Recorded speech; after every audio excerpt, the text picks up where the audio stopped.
So, guys, that was the story of the Nyatiti. I don't know if anybody has any last contribution. Thank you very much, Kosi. It's very insightful. And kudos to the organization, Singing Wells. Kudos to them for this very insightful, will I say, short documentary about the Nyatiti. I just wanted to add that also these strings, I know they say it's pentatonic, but I also found out from research that the strings, they actually have significance in terms of marking birth and death and union.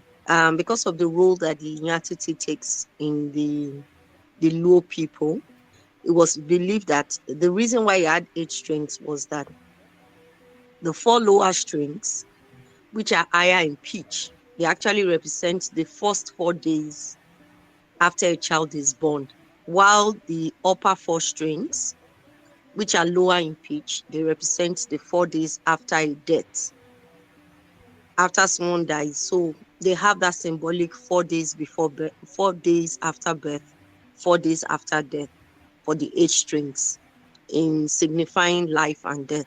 Just wanted to mention that.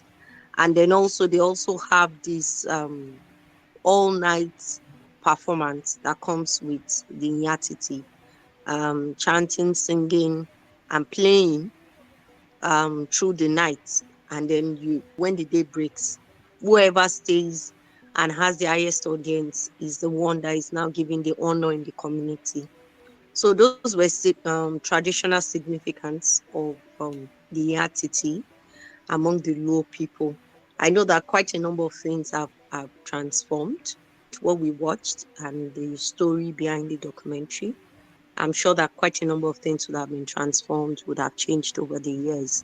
But also, I think this is also a clarion call because in the documentary we watched, one of the things that the lady said, the Japanese lady said, was that she had to live with them for months with the instructor to show her commitment, going to fetch water. And then what followed was that the elders, they didn't learn, they learned by observation. And I think that's one thing that is really robbing Africa of transgenerational knowledge. We have a community, and also Ayub Ogada also said that you must be from a particular community before you learn. Thanks to the young man and the other lady that is actually teaching people from the city now. But I think that Africa needs to grow, needs to evolve from the point of only learning by observation. It's a good one, but I think we need to start documenting these learning patterns. We need to start look at the rich knowledge that Ayub Ogada has. I'm not sure he wrote like a knowledge book about the Nyatiti before his demise. I'm not sure, but if one man can say that he took a note and he can make a song from it, and he has five skill on it, that imagine what he can do.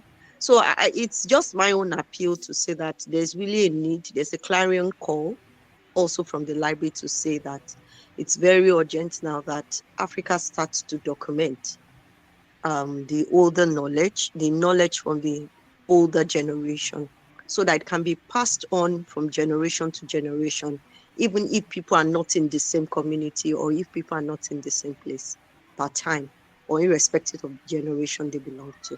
That's just what I wanted to add to it. Thank you very much.